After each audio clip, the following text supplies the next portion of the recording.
Et on passe à la chronique culture de Nicolas Georges.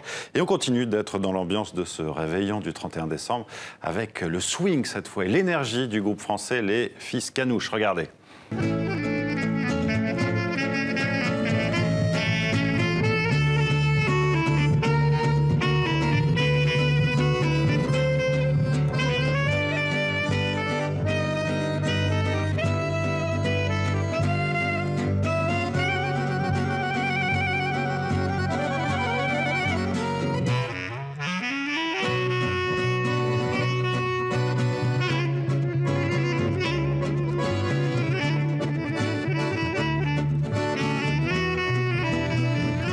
Bonjour Nicolas. Bonsoir Marion. Les Fils Canouches, donc, c'est un quatuor français, je ne l'ai pas très bien dit, quatuor, qui redessine les contours du jazz manouche traditionnel. Un groupe créé en 2005 et qui propose une musique joyeuse et généreuse, librement inspirée de l'héritage du grand Django Reinhardt. Le groupe vient de sortir un nouvel album, un opus audacieux dans lequel il mélange les sonorités donc, du jazz manouche à d'autres couleurs musicales inspirées du swing manouche, qui est différent du jazz, ou aussi des musiques de l'Est ou d'Amérique du Sud, comme le tango, une musique qu'ils veulent rendre festive et inventive. Regardez et écoutez surtout. Il me fait délirer dans cette musique, c'est qu'on peut vraiment déjà apprécier la virtuosité des musiciens. Enfin, on joue quand même avec des gars, notamment Maxime Perrin à l'accordéon et Stéphane Kozik à la contrebasse.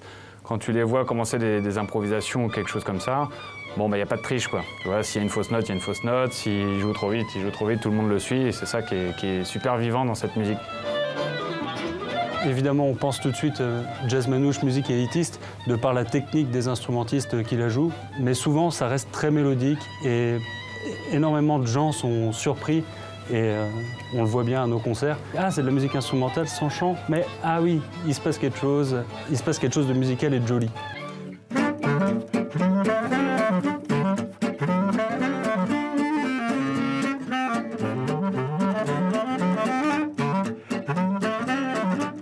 On voulait pas partir dans le traditionnel, nous. On s'est dit, on va essayer de faire quelque chose d'un peu plus original. Alors à l'époque, il y avait des percussions, une guitare électrique, enfin voilà, on était un petit peu plus foufou. Et puis ça s'est lancé comme ça l'aventure, quoi.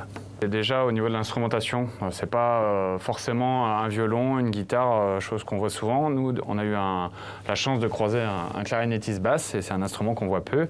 Et en fait, c'est d'apporter un timbre particulier et aussi des couleurs qu'on voit assez rarement. On essaie de s'éloigner du swing un peu traditionnel classique. On peut faire par exemple un petit extrait d'un morceau. Ça commence comme ça.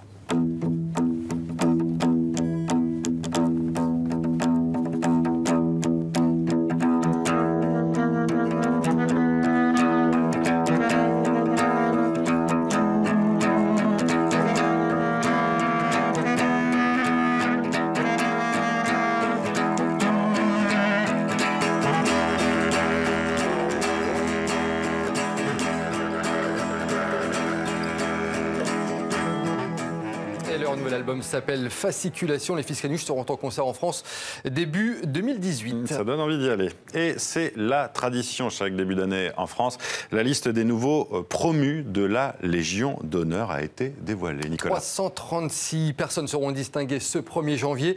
Peu de célébrités cette année. On peut toutefois citer Véronique Colucci, la veuve du comédien et comique Coluche, créateur des Restos du Cœur, ou encore le dessinateur et auteur Tommy Ungerer, à qui l'on doit notamment les célèbres ouvrages Jean de la Lune et Les Trois Brigands. On peut citer également le directeur général de la Philharmonie de Paris, Laurent Bail, ou encore Jean-Luc Martin, le président du Festival des Vieilles Charrues. Et Nicolas, on termine avec de belles images qui viennent de la ville de Gaillac, dans le Tarn, c'est dans le sud-ouest de la France. Oui, regardez avec le Festival des Lanternes chinoises qui a lieu en ce moment. Une centaine de sculptures lumineuses à découvrir, fruits de la culture traditionnelle chinoise. On voit les images de la pagode haute de 18 mètres. De nombreux animaux et végétaux sont aussi représentés. Festival qui fait un véritable carton actuellement. C'est jusqu'au 31 janvier à Gaillac, donc dans le Tarn. À voir absolument si vous êtes de passage dans ce très beau département français. Et ça a l'air magnifique. Merci Nicolas Georges. On vous retrouve l'année prochaine sur TV5 Monde.